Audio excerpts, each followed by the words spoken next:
Mysticism in the Confucian Tradition by Chen. Introduction. In classical Chinese philosophy, Taoism and Buddhism are often thought to be the paradigmatic forms of Eastern mysticism. Many scholars have discussed this issue, including Benjamin I. Schwartz, who, in his work The World of Thought in Ancient China, devoted a section of his chapter on Lao Tzu to a discussion of this point. However, few scholars have paid attention to the problem of mysticism in the Confucian tradition, especially within Song and Ming Neo-Confucianism. The connotations and denotations of the concept mysticism are contested among Western scholars. In the tradition of medieval Christian theology, mystical referred to a high level of religious understanding. Since then, scholars of comparative religion, philosophers, and anthropologists have applied the term to religious experiences similar to those of Christianity, and have even applied it to non-religious cultural phenomena. It has become a general phenomenological concept. According to the position of comparative religious studies, mysticism is closely associated with mystical experience. Mystical experience refers to a high-level experience of the inner mind achieved by the religious believer through a specific method of cultivation. Of course, once a Western concept or category is translated into Chinese, it acquires a certain independence. Materialism, wei wu zhu yi, and idealism, wei xin zhu yi, for example, have gradually developed their own interpretive traditions within China. Similarly, in academic usage, shenmi zhu yi often includes various types of folk superstition. Thus, it doesn't perfectly correspond to mysticism as the high-level experience of the inner mind. Xie Fuya has suggested that the term shenmi is inappropriate and suggested shenqi instead, so as to express the notion of perfect alignment between self and non-self. However, as we will see in the following discussion, shenqi is only applicable to certain kinds of mystical experience. In terms of my own understanding, mystical experience could in fact be translated as the experience of spiritual enlightenment, shenwu de tiyan. In any case, language is established through conventional usage, and the advancement of yet another translation only serves to muddle the issue. For this reason, I do not find it necessary to offer a new Chinese translation here. This essay will investigate the following problem. Is there mystical experience within the Confucian tradition? The investigation of this problem allows us to see the unique features of Chinese philosophy from a different angle, and will help us to understand many important propositions within Chinese thought. It also allows us to reflect further on the limitations of Confucianism and clarify directions for the development of contemporary Confucianism. Scholars of comparative religion discovered early on that the major religious traditions of the world all have phenomena that might be called mystical experiences. The basic feature of these experiences is the attainment of some spontaneous and special psychological sensation achieved with recourse to a certain practice of cultivation. Different religious traditions, however, vary in the content, explanation, and the concomitant emotional forms of these experiences. For instance, the basic content of the Christian mystical experience is union with God. Here, experience refers to the acquisition of a sensation, feeling, and mental image by the inner mind, a sense that the enormous gap separating the self from God has been overcome, and one has been united with God. In Hinduism, the highest state is the experience of the unity between the individual soul and the supreme being of the universe, Brahma, the unity of Brahma and self. The experience of Buddhism is different still. In Buddhism, the highest experience neither leads one to some highest supreme being, nor recognizes the existence of the soul or Atman. Nirvana is an experiential state of the inner mind insofar as it both rejects the fusion of the self with a transcendent being and denies the soul escape from the body. It is rather a penetrating insight into an experience of emptiness. It is the conquest of any mental state that preserves the self. Regardless of the differences in these religious experiences, from the perspective of comparative religion, these mystical experiences share common features. In Varieties of Religious Experience, William James wrote that mystical experiences have four universal features. They are ineffable, noetic, transient, and passive. These features, however, are essentially formal and do not refer to the commonalities of experiential content and emotional expression. W.T. Stace, who conducted extensive research on mystical experiences, believes that their fundamental features are ineffability, paradoxicality, feeling of the sacred, and sense of reality. He points out that while the Christian experience of union and the Hindu experience of identity are different, both believe they have experienced some kind of undifferentiated, pure oneness. And while the Buddhist experience excludes all thought and emotion, the result is still this kind of pure oneness. Stace further suggests that on the basis of the different expressions of this kind of unity, all mystical experiences basically fall into two types, extrovertive and introvertive. After comparing various mystical experiences around the world, he argued that these two types each have 7 characteristics, 5 of which are shared between the two types, namely feeling of the sacred, sense of reality, peacefulness, joy and excitation, and ineffability. These two types differ, however, in that the extrovertive experience is the experience that all things are one, while the introvertive experience is the experience of pure consciousness. This kind of undifferentiated pure consciousness feels that the self is the entirety of reality. Differences in time and space have been transcended.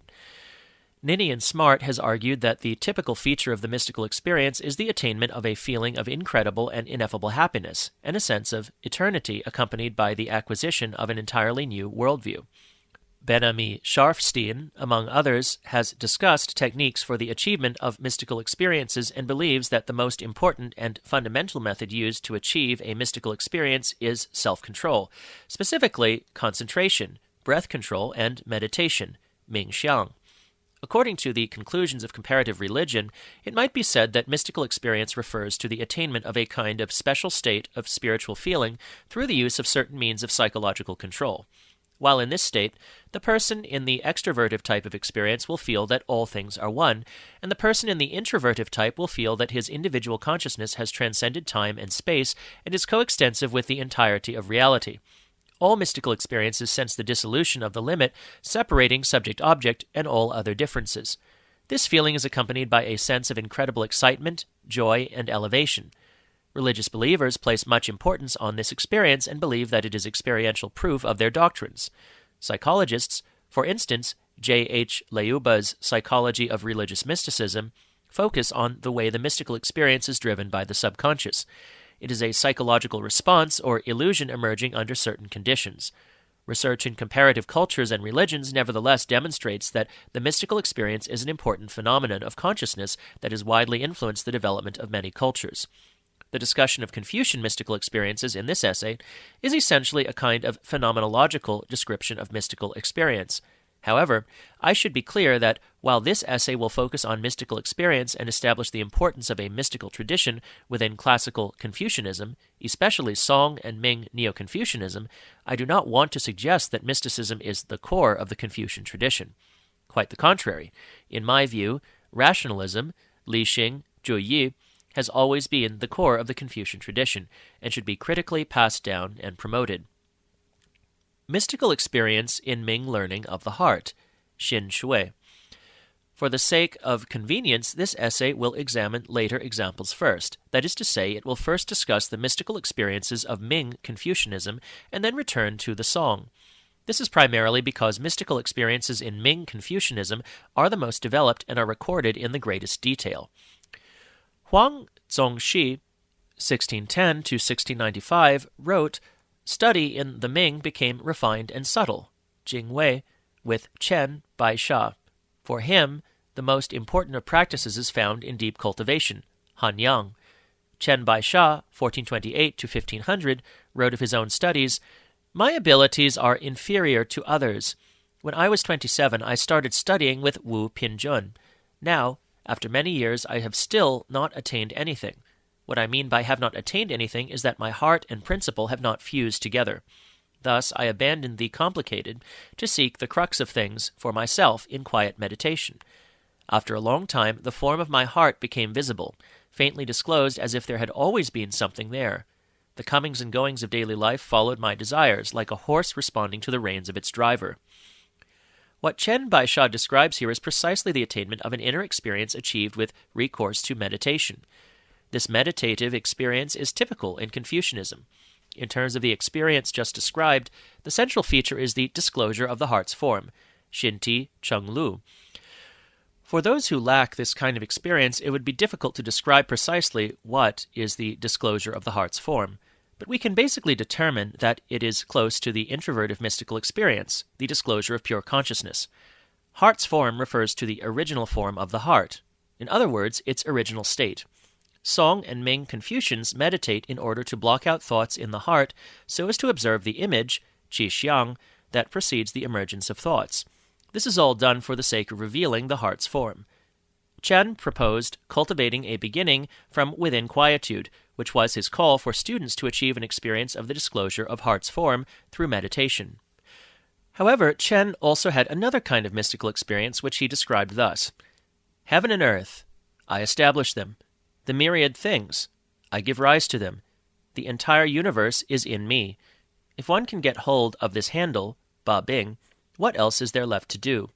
The past and the present, the four directions, and what is above and below are all strung together as if through a buttonhole. They are all gathered together. This mystical experience is the state of union between self and universe. When he says that the past and the present, the four directions, and what is above and below are all strung as if through a buttonhole, they are all gathered together, he is referring to the feeling of transcending temporality. The practice needed for this kind of mystical experience is what Chen refers to as the handle, Ba Bing. Wang Yangming's 1472 to 1529 teachings promoted the union of knowledge and action, ji xing he yi, and the application of innate knowledge, ji liang ji. His own initial entry into these ideas also came from a mystical experience. During the Hongji reign period, 1488 to 1505, Wang sat in quiet meditation and practiced the exercise techniques known as guiding and pulling, Dao Yin. Later, while in Changde and Quanzhou, his teachings focused on quiet meditation. As he described it, recently I have been in quiet meditation with my students at the Buddhist temple so that I might understand the form of my nature, xinxue. Looking, it appeared dimly as if I might approach it. The Nian Pu records his realization of the way at Longchang. Day and night I sat upright in pristine silence, searching for quiet oneness, Jingyi. After a long time had passed, my heart was at ease. I then thought, if the sages were in this situation, what would they teach? Tao. Suddenly, in the middle of the night, I was greatly awakened to the core meaning of investigating things and applying knowledge, Ge Wu Chi Chi. In the midst of my tossing and turning, it was as if there was someone speaking. Involuntarily, I cried out and jumped up, frightening my followers. I finally understood the way of the sages. My own nature is sufficient on its own. My previous search for principles out among affairs and things was wrong. Huang Wan, 1477 to 1551, wrote in the Xinxue, composed for Wang, he is able to transcend and cast off all considerations of gain and loss, honor and shame. Still being unable to chase the thought of life and death from his heart, he therefore made a stone sarcophagus, swearing an oath to himself, I am simply waiting for death. What other concerns might I have? Day and night he sat in silent meditation, clearing his heart and refining his thoughts, searching within the quiet oneness, Jingyi. One night he had a great awakening and jumped about like a crazy man, Guangzhe. According to the Nian Pu, Yang Ming's awakening to the way appears to be the result of a reflection on key phrases, hua tu. However, according to the Xinxue, he employs the method of quiet meditation to rid the inner mind of all thoughts and desires so as to focus all attention completely on the inner mind. The notion that my own nature is sufficient on its own is of a kind with Bai Sha's disclosure of nature's form, Xingti Chenglu. Yang Ming's sudden awakening and jumping about as if crazy are, moreover, basic features of the mystical experience. While Yang Ming does not take this mystical experience to be the core of his own teachings, he does nevertheless believe that this kind of initiation is in line with the practice of sages and worthies. Wang Longxi, 1498 to 1583, has also described Yang Ming's mystical experience of cultivation and meditation at Yang Ming Cave. He set his heart to the study of Lao Tzu and Buddhism, tirelessly cultivating, xinxue, himself day and night at the temple. He practiced esoteric teachings and penetrated to the crux, grasped the meaning of what these other traditions have called revealing nature, and holding to oneness. He not only comprehended the meaning, but also attained the essence. He said that while in this quietude he looked into himself and saw his bodily form as if it were a crystal palace, forgetting self and other, forgetting heaven and earth, having the same form as emptiness. There were brilliant lights, the shadowy shifting of illusions. It was like desiring to speak, but forgetting the means by which one speaks. It was, in short, the image of the true realm, Zhen Jing Xiang. He later found himself in trouble among the barbarians, a fact that strengthened his heart and nature. In the midst of this, he was suddenly and mysteriously awakened. He did not depart from the sympathetic order of things so that rights and wrongs and the norms of heaven disclosed themselves to him. The he said in the preceding text refers to Yang Ming's own account of his experience. Wang Longxi is getting this directly from Yang Ming, and thus should be considered a credible account showing that Yang Ming also had a mystical experience of the unity of heaven, earth, and the myriad things. Huang Zongxi only occasionally mentions the study of Zhu Xi's teachings in the Ming.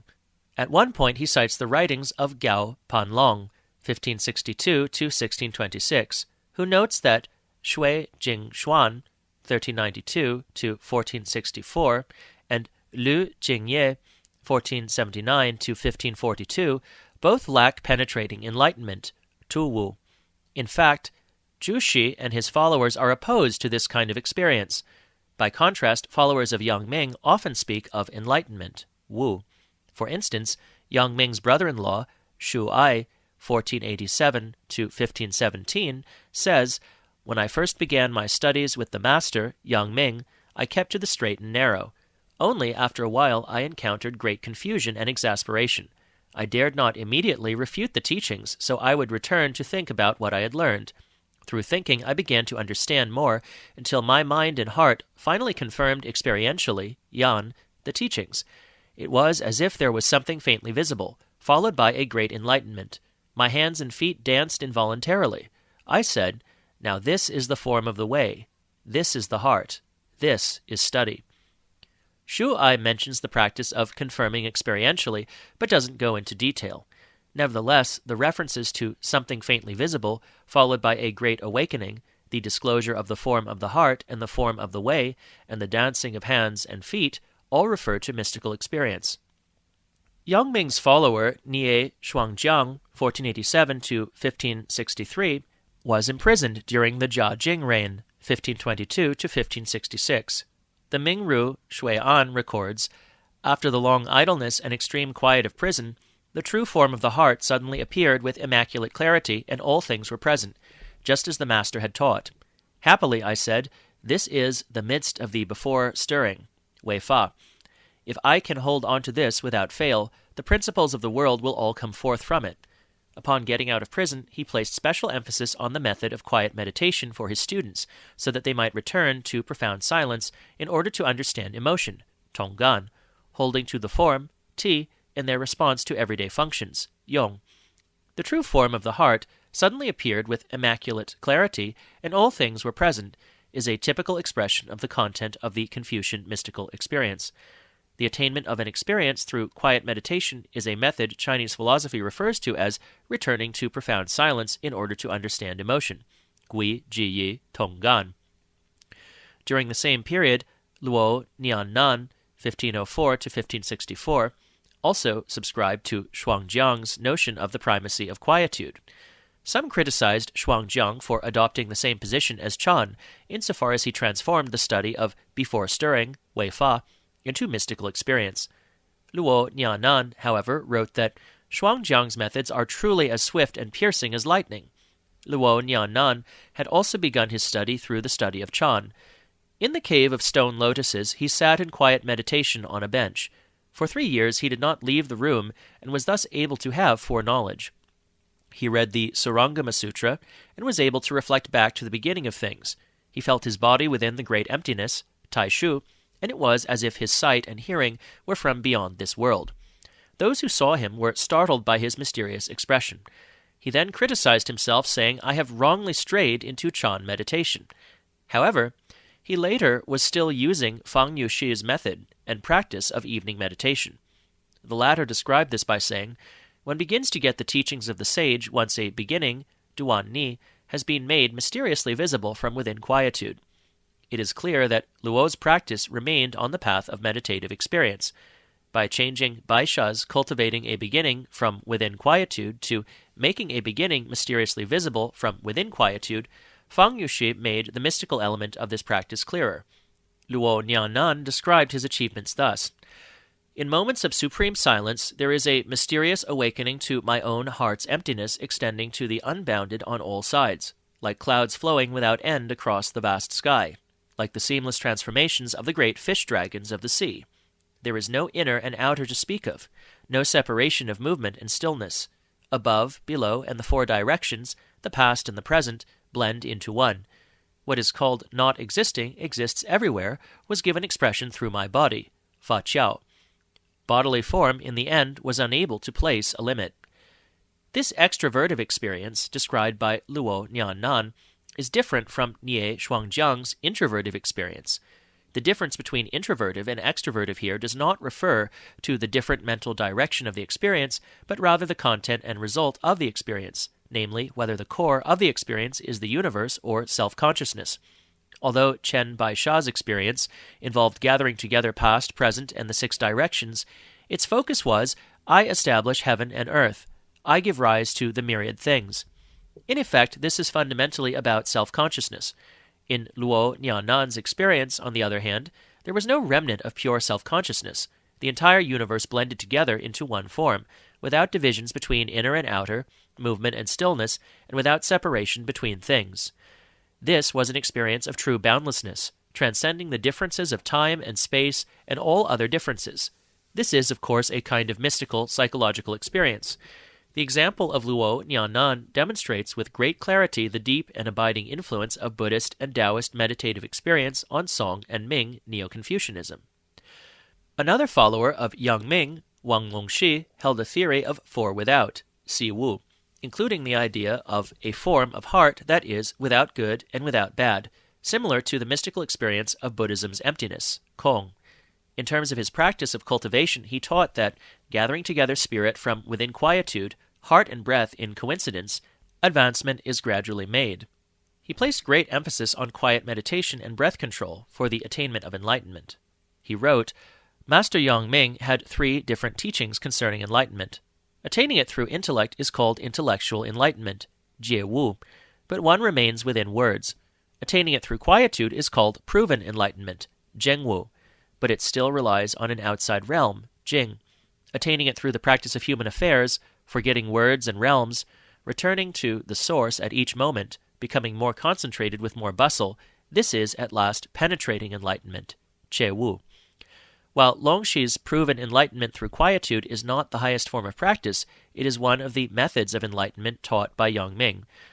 Longxi's follower, Wan Tingyan, style Simo, also studied under Luo Nianan.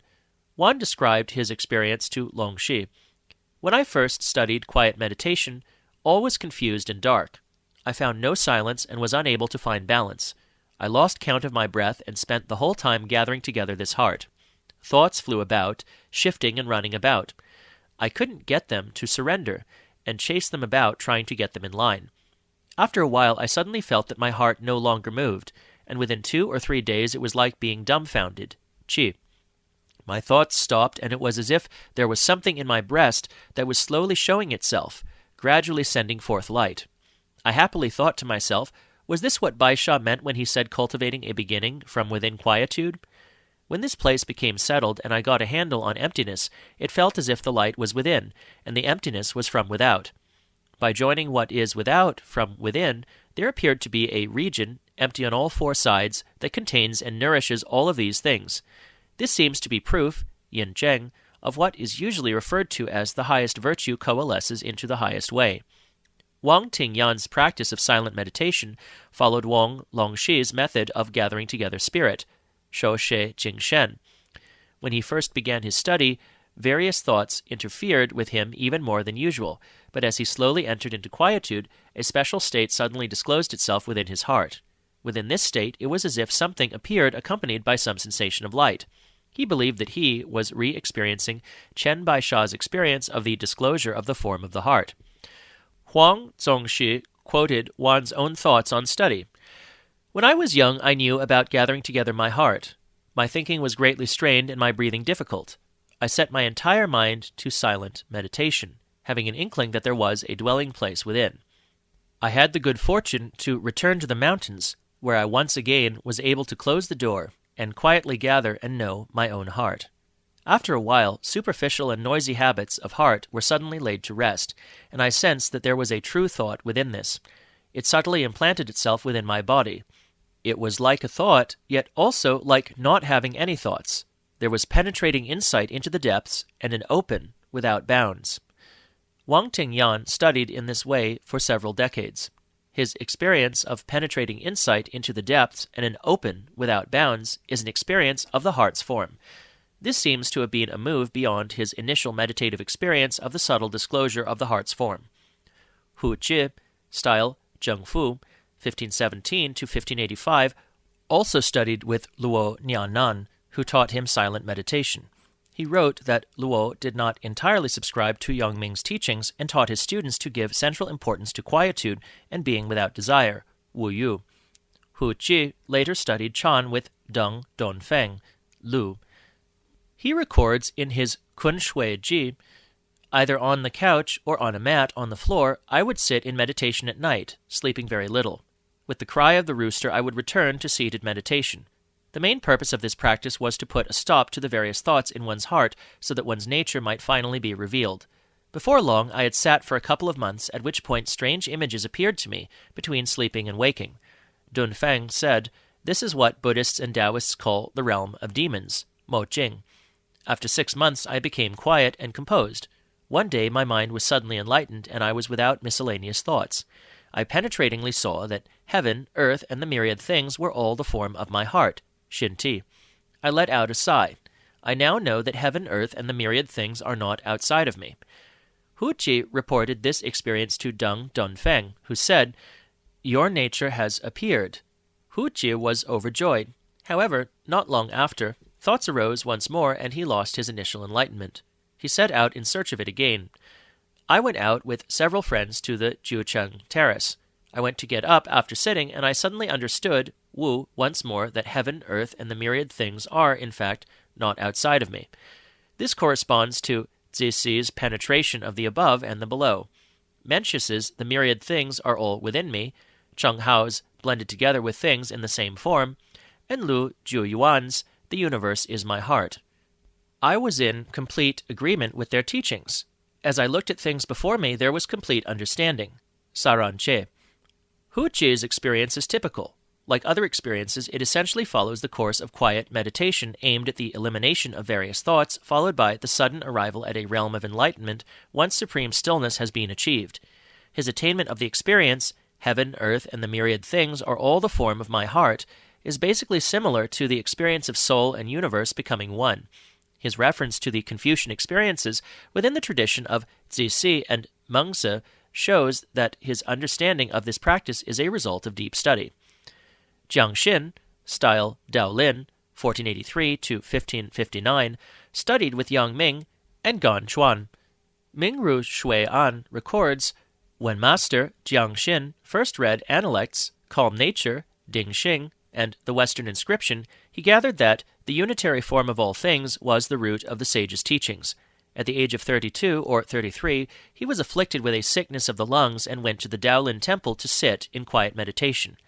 After a while, his fear of death and his longing for his mother ceased. One day he suddenly sensed penetratingly that the universe is combined together in one body. He finally understood Cheng Hao's words, "The great impartiality is like a vast expanse, Kuo Ran Da Gong. There is no inner and outer, and I am on a level with the myriad things." These phrases referred to this kind of experience. There are many like Jiang Xin in Song and Ming Neo-Confucianism who begin Buddhist and Taoist practices because of physical weakness or illness. Their initial focus is merely on the preservation of life. Buddhist meditation and Taoist breathing practices readily give rise to mystical experiences, and the agent of the experience will often turn to what is familiar to confirm their experience, namely classical books or the writings of past scholars. If they can find something that matches their experience, their enlightenment is thereby verified and can be established as a pedagogical model. Another follower of Yang Ming, Wang Xinzhai, 1483 to 1541, records an experience he had prior to meeting Yang Ming. While he was unable to devote his efforts exclusively to study, he would silently ponder things.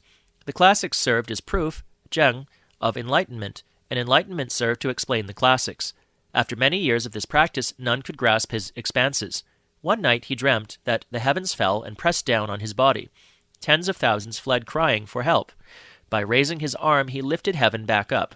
Seeing that the sun, moon, and stars were out of alignment, he reordered them with his hands. He awoke drenched in sweat. He penetratingly understood the form of his heart, shinti dongche. A record was made.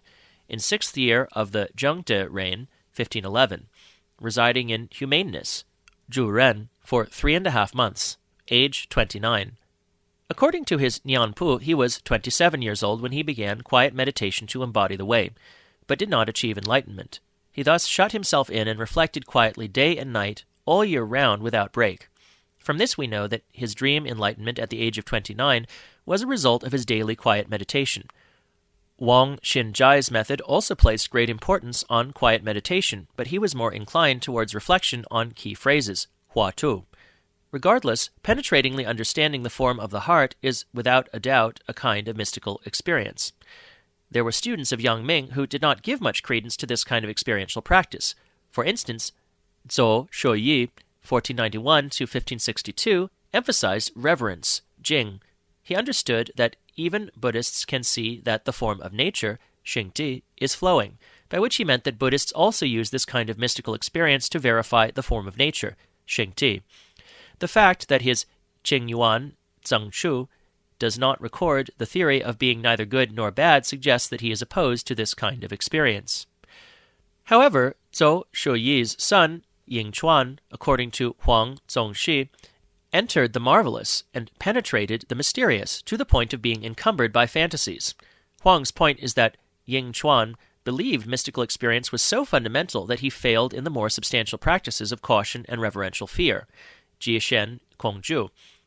Zhou Yingchuan's son, Dehan, employed rigorous ascetic practices in his cultivation. He closed himself in a room, practicing fervently until he forgot about food and sleep. His body became thin.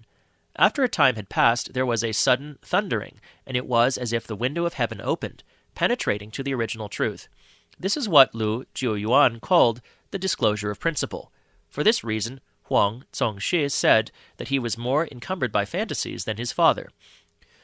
Gao Panlong's account of his mystical experience is the most detailed among Ming Confucians. He wrote that his study could be divided into 4 major phases. At the age of 25, he had occasion to hear Gu Xiancheng, 1550 to 1612, lecture, at which point he committed himself to study. He first followed Zhu Xi's teaching that the best way to enter the way is through reverence, mo ru jing, from Da Shui Huo Wen. He thus focused his efforts on solemnity and restraint and sought to hold his heart within bounds. However, he felt his qi was blocked up and his body confined. It was truly uncomfortable. He gave up and returned to his old loose and lazy ways. There was nothing to be done. The point of entry for this practice was breathing techniques, but he failed due to what Qigong experts call losing effort, Qigong. After passing the civil service examination, he went to Chao Tian Temple to practice.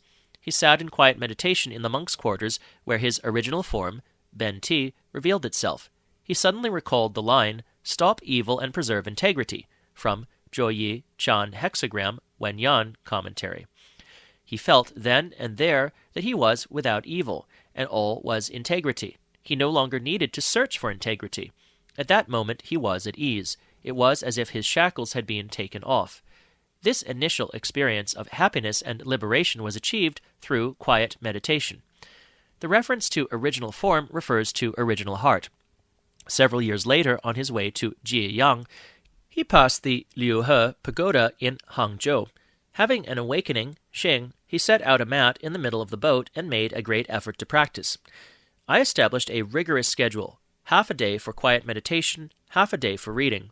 When he came to difficult places in meditation, he would employ the teachings of Cheng and Zhu, practicing integrity and reverence through silence, viewing the place where happiness, anger, sadness, and pleasure have not yet stirred, and silent meditation to clear the heart and to embody the heavenly principle. Whether standing, sitting, eating, or resting, these phrases were in my thoughts. At night I would not remove my clothes, sleeping only when at the point of extreme exhaustion. When I awoke, I returned to seated meditation. I employed the aforementioned methods in alternation. When heart and qi were clear, there was the image, Xiang of filling heaven and earth, but it didn't last long. He tried all the various practices of silent middle, xinxue, discussed by Song Confucians, but the image he attained was the result of more typical practices of silence and should not count as a true mystical experience. The boat kept going for another couple of days, reaching the Tingzhou. We went by land to a hostel.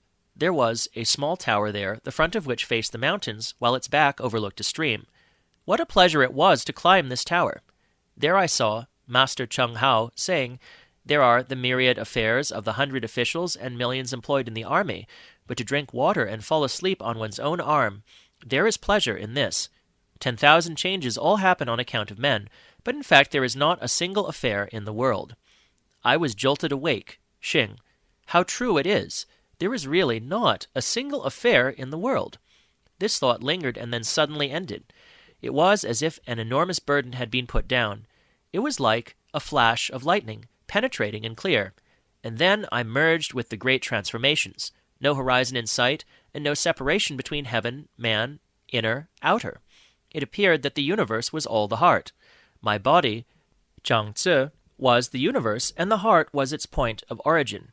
Understood spiritually, there was not a single separate space. Before, I deeply detested those scholars who espoused theories of enlightenment, but now I see that this is normal, and I know that it is simply the best place for practice to start. Gao Panlong's sudden enlightenment is grounded in silent meditative practice, but also incorporated the practice of reflecting on key phrases, hua tu. The heart should be in the body. Xin yao zai zhangzi li, a saying he had reflected on for many years. His heart merged with the great transformations, which is the union of self and universe in one form. No separation between things is the experience of eliminating all differences. The idea of lightning-like clarity has the characteristic of a mystical experience of profound understanding. When Liu Zhongzhou, 1578 to 1645, said that he was half embroiled in Chan, this is what he means.